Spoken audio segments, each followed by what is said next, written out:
Friends, if you're thinking about filing for US citizenship or naturalization this year, or you're helping someone to file for naturalization this year, you need to watch this video.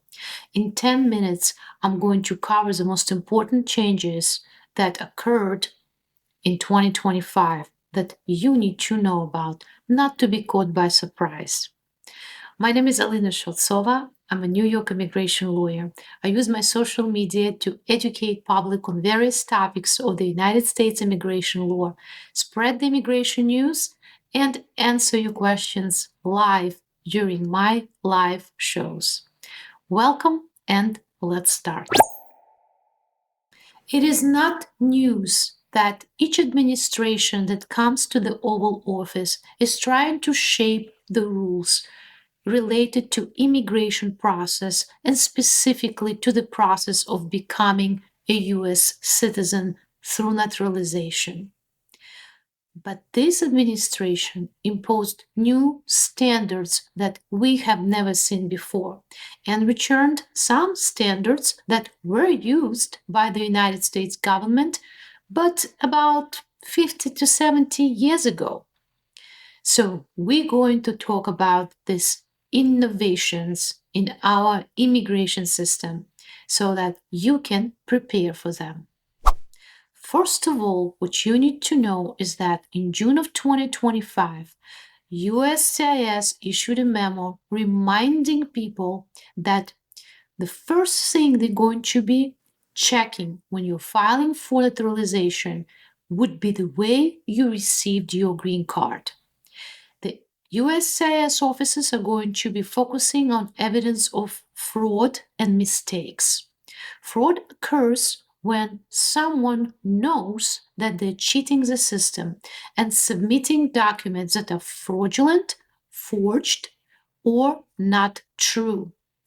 Mistake occurs when a USCIS officer, for example, grants someone green card when they were not supposed to because they did not check a priority date or a person's eligibility, even though the person submitted truthful information to USCIS. If such a mistake or fraud uncovered now during naturalization proceedings, a person's application for citizenship cannot be approved. In most case scenarios, such a person will be placed at some point into removal or deportation proceedings. And in those proceedings, sometimes it will be possible to address the mistake or fraud, and sometimes the deportation proceedings will result in order of removal.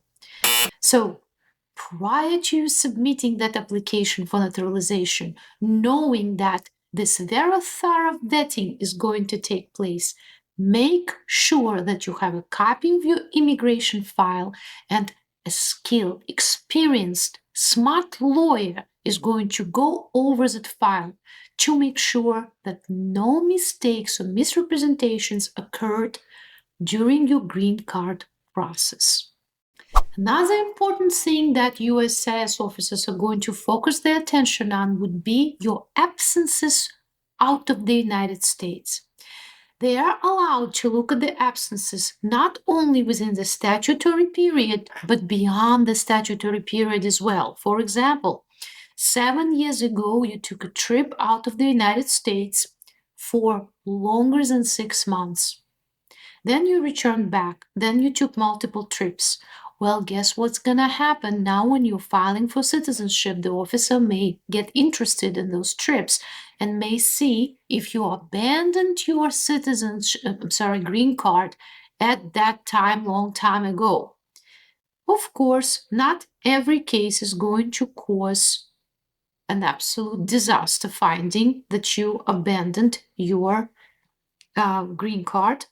In most case scenarios where a person was absent out of the United States, all they would need to do is to wait for a little bit longer and reapply for their citizenship. But nevertheless, you need to know that USCIS now is going to pay special attention to those times when you were absent, you were out of the United States.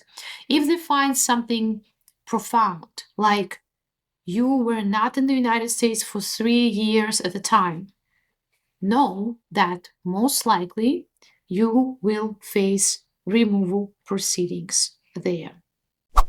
Third very important thing that USCIS is focusing on, of course, is good moral character. Just recently we received notification that USCIS is changing standards for good moral character. It's no longer enough to show that you simply do not have criminal convictions. Now you have to prove that you are someone who is deserving to become a US citizen. Specifically, USCIS is going to focus on examples of positive factors: community involvement, caregiving, family responsibilities, maintaining stable employment, education, paying of the taxes in full. Payment plans are no longer going to be considered paying taxes in full if you're supporting your dependents, like minor children who reside in a different country. And of course, they're also going to look into your negative potential traits: constant disregard of traffic rules. Maybe you were harassing somebody, maybe you have judgments against you, you're not fulfilling your financial responsibilities. And USCIS is returning something called neighborhood checks. These neighborhood checks were first introduced in 1950s, if I'm not mistaken, but from 1991 they were not used by USCIS officers when they're trying to assess your eligibility for naturalization. What it is an inspection, a trip by a USCIS officer to your neighborhood, and them asking around whether or not you are a person who you say you are, and if you are deserving a US citizenship. Another very important part of your application process is check of your social media. Recent administration, Trump's administration, pays huge attention to what you're posting online, what you're liking and sharing. People lose jobs and appointments if their social media activity goes against the administration goals. You need to know about this. Very important. In addition, this administration stated that something that is not criminal in nature, but nevertheless not good, may become a problem for your naturalization. For example, if your behavior is considered to be repulsive by the people in your community, then you will not become a US citizen. They stated that not once they will be paying attention if you are celebrating American holidays, Thanksgiving, 4th of July. They're not talking about religious holidays, Christian religious holidays, because all religions are welcomed in the United States, but something that does not have religious component to it. Just keep this in mind. Now, here is practical advice: what you can and should do prior to submitting that citizenship application these days. Number one, have a copy of your immigration file. Order it through FOIA, Freedom of Information Act request, using USCIS website. It is free of charge. Well, the government does say they can charge you $25, but I've never seen anybody being charged this money yet. Number two, if you ever had any arrests, make sure that you obtain certificates of dispositions for every arrest that you were a subject of. And of course, also obtain self-background check, FBI self-background check. Very important. This document is going to reflect troubles that you had in the past, and sometimes you forgot about them, but the government will never forget. Very, very important. Build up a positive case in your favor. Be proactive. Solicit letters of reference, evidence of volunteering, evidence of community ties, and add them to your case, to your filing for naturalization. Make sure that you don't owe anybody any money. You don't have judgments, open litigation, you don't owe any taxes. Very important. Document your eligibility for the green card. If it was a marriage-based case, make sure that you have proof that the marriage was real. Vow case, again, evidence of abuse, you should have that handy. Employment case, verify if the case was approved timely, when priority date was current. If you change the employer after you received the green card based on employment, make sure you have a good explanation as to what happened.